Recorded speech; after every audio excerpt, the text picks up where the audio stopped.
Quick demo. Let's say we have a dictionary name DICT1, and let's create a dictionary with different key value pairs.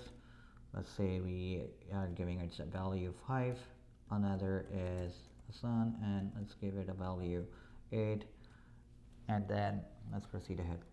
I would like to give you this thing dict1, and I would like to get a value associated with, for example, John. Okay, and I would like to specify the message key not found. Okay, so either if it finds the key John, it will return its value, and if it does not find the key, so for example here I write Hassan, so it says key not found. So why? Because here is the lowercase h and I define the key with uppercase h. If I change this to uppercase, and it will retrieve the value associated with that key.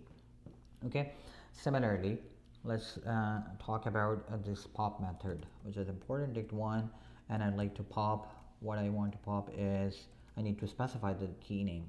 So let's say I specify the name of the key which does not exist. Okay, so let's say call it name.